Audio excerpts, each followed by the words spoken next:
கர்த்தருடைய பரிசுத்த நாமத்துக்கு ஸ்தோத்திரம். இன்றைய தினத்துக்கான தேவனுடைய வார்த்தையானது 2 சாமுவேல் 7ஆம் அதிகாரத்திலே அந்த 29ஆம் வசனத்தை நான் பார்க்கும் பொழுது, இப்போது உமது அடியானின் வீடு என்றைக்கும் உமக்கு முன்பாக இருக்கும்படி அதை ஆசீர்வதித்தருளும். கர்த்தரான ஆண்டவராய் தேவரீ அதை சொன்னீர். உம்முடைய ஆசீர்வாதத்தினாலே உமது அடியானின் வீடு என்றென்றைக்கும் ஆசீர்வதிக்கப்பட்டிருப்பதாக என்று சொல்லப்படுகிறது. அதாவது ஆண்டவர் தாமே தாவீதுக்கு ஒரு வீட்டை உண்டு பண்ணுவேன் என்று சொல்லுகிறார், ஒரு வீட்டை கட்டுவேன் என்று சொல்லுகிறார்.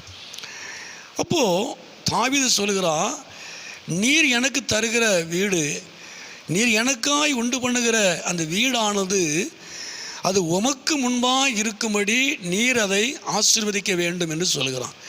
அது உமக்கு முன்பாக இருக்க வேண்டும். அதாவது நீர் எனக்கு தருகிற வீடு அது உமக்கு முன்பாக இருக்கும்படி, அதோட நாமத்தின் மகிமைக்காய் இருக்கும்படி நீர் அதை ஆசீர்வதிக்கணும்.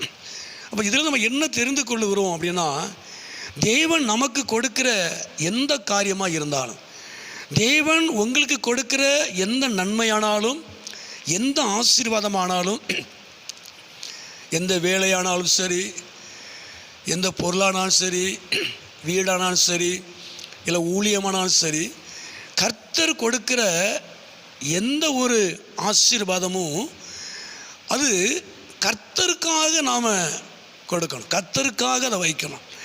நீர் எனக்கு கொடுக்கிற நன்மைகள், நீர் எனக்கு கொடுக்கிற ஆசீர்வாதங்கள், இது எல்லாம் உங்கள் நாமத்தின் மகிமைக்காகவே என்று சொல்லி நாம் அதை ஆண்டவரிடத்தில் அதை ஒப்பு கொடுக்கணும். அப்படி ஒப்பு கொடுத்து நாம் காணப்படும் பொழுது கர்த்தர் நம்முடைய வீட்டை, நம்முடைய குடும்பத்தை கர்த்தர் ஆசீர்வதிப்பார். வீடு என்று சொல்லும் பொழுது குடும்பத்தை காட்டுகிறது.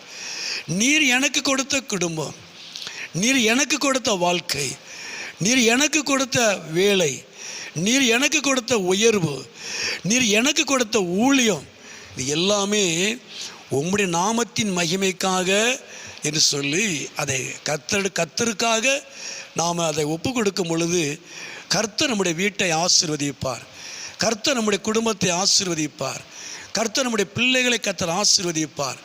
நம்ம கொடுக்கப்பட்ட வேலையை, நம்ம கொடுக்கப்பட்ட உயர்வை, நம்ம கொடுக்கப்பட்ட ஊழியத்தை கர்த்தர் ஆசீர்வதிப்பார். ஆண்டவராய தேவன் நமக்கு எதை கொடுத்தாலும், ஆண்டவரே இது உங்கள் நாமத்தின் மகிமைக்காக, இது உமக்காக என்று சொல்லி நாம் அதை ஒப்பு கொடுத்து நாம் காணப்படும் பொழுது, வாழும் பொழுது கர்த்தர் நிச்சயமாகவே அவைகளை அவர் ஆசீர்வதிப்பார். ஏன்னா 1 நாளாகும் 17:27 இதே வசனத்தை வாசிக்கிறோம். அதாவது நீர் அதை ஆசீர்வதித்தீர் என்று சொல்லி பார்க்கிறோம். நீர் அதை ஆசீர்வதித்தீர்.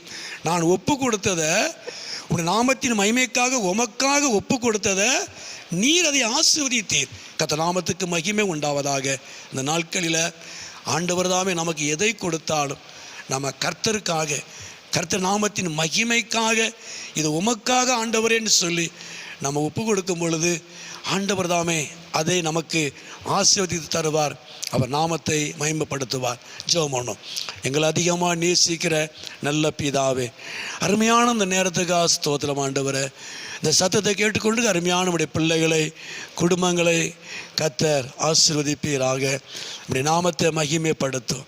இயேசுவின் நாமத்தில் ஜெபிக்கிறோம் நல்ல பிதாவே. ஆமேன், ஆமேன்.